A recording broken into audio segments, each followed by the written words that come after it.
Hi everyone, আমরা আজ যাচ্ছি একটা বেঙ্গলি রেস্টুরেন্টের খাবার ট্রাই করতে। যেহেতু সামনেই আসছে বাঙালির অন্যতম একটা ইম্পর্টেন্ট অকেশন জামাই ষষ্ঠী, তাই এবার অন্য কোনো কুইজিন একদমই নয়, ডিরেক্ট ট্রাই করতে যাচ্ছি ব্যাঙ্গালোরের বাঙালি রেস্টুরেন্টের খাবার।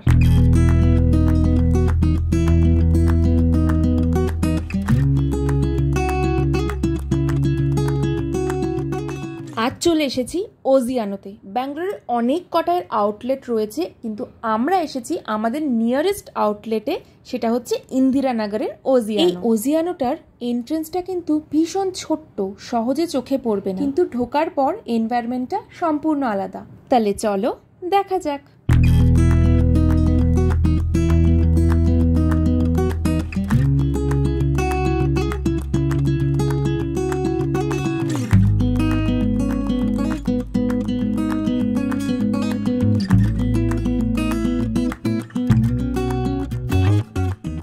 এমন সুন্দর বাঙালি রেস্টুরেন্টের এনভায়রনমেন্টেও কিন্তু প্রত্যেক পদে পদে বাঙালিয়ানা স্পষ্ট। প্রথমেই স্টার্টারে আমরা অর্ডার দিলাম পিওর ভেটকির কেবিন স্টাইলের ফিশ ফ্রাই।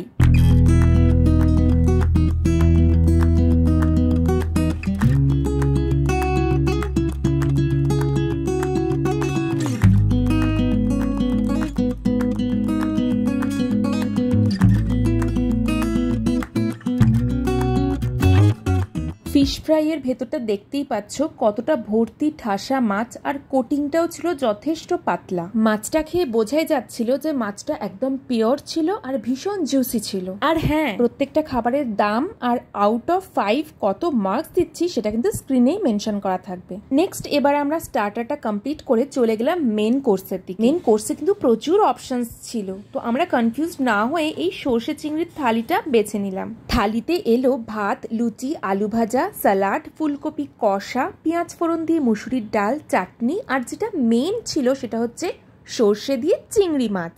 1 by 1 ট্রাই করে দেখা যাক। অ্যাকর্ডিং টু আওয়ার চয়েস আমরা ফার্স্টে লুচি দিয়ে ফুলকপি কষাটাই ট্রাই করলাম। আচ্ছা, এদের প্রেজেন্টেশনটা নিয়ে আমি একটু বলি, যেটা হচ্ছে এদের খাবারের প্রেজেন্টেশন কিন্তু খুব সুন্দর ছিল, 5 out of 5 দেওয়ার মতোই। আচ্ছা, লুচি দিয়ে ফুলকপি কষাটা কিন্তু দারুণ ছিল। এরপর আমরা চলে গেলাম পেঁয়াজ ফোড়ন দিয়ে মুসুরির ডাল সাথে ঝিরি ঝিরি আলু ভাজা আর সালাড।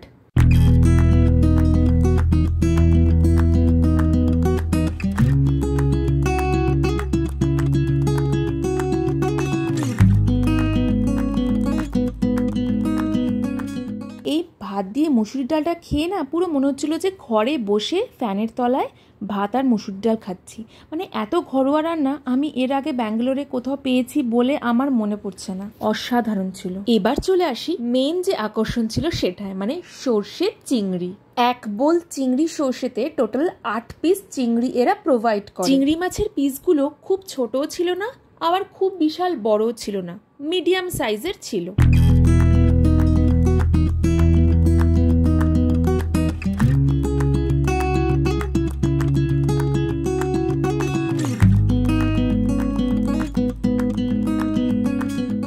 ভাত দিয়ে চিংড়ি সর্ষে মাখার পর সেটা খেয়ে আমার এটাই মনে হয়েছিল যে এই পথটা আর একটু বেটার হলেও হতে পারতো।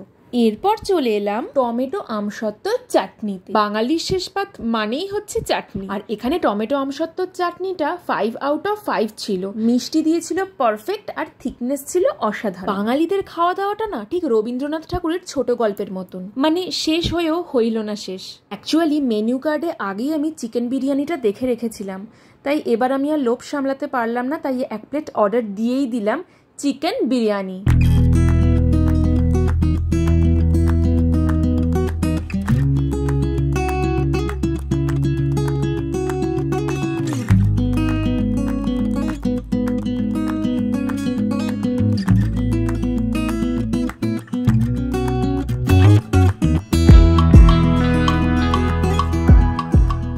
চিকেন বিরিয়ানিটা ছিল একদম প্রপার কলকাতার স্টাইলের চিকেন বিরিয়ানি, যেখানে ছিল 2 পিস চিকেন, একটা সুন্দর সুস্বাদু আলু আর একটা ডিম। বিরিয়ানির চালটা ছিল ভীষণ সুন্দরভাবে সেদ্ধ হওয়া, সঙ্গে চিকেন আর আলুটাও ছিল সুসিদ্ধ। দুদিন পর ব্যাঙ্গালোরে বসে কলকাতা স্টাইলের চিকেন বিরিয়ানি খেয়ে আমি ওটাকে 5 আউট অফ 5 না দিয়ে জাস্ট পারিনি। বেঙ্গলি রেস্টুরেন্ট হওয়া সত্ত্বেও এরা এখানে রায়তা প্রোভাইড করেছিল, বাট আমি রায়তা খাইনি। খাওয়া দাওয়ার পর্ব অলমোস্ট শেষ, এবার হচ্ছে বিল চলে এসছে। বাবা, বিল দেখে বিদিত বিশাল ভয় পেয়ে গেছে। দেখা যাক বিল কিরকম দিয়েছে। তোমরাই বলো, এত কিছু খেয়ে মাত্র 868 রুপিস হয়েছে, এটা সস্তা কিনা বলো? আমার মতে যে সমস্ত বাঙালিরা আছো ব্যাঙ্গালোরে, তারা একবার না একবার ওজিয়ানোতে ট্রাই করতেই পারো। এখানে রিজনেবল প্রাইসে যথেষ্ট ভালো কোয়ালিটির খাবার প্রোভাইড করা হয়। তো দেখা হচ্ছে নেক্সট কোনো একটা ভ্লগে। Till then stay tuned.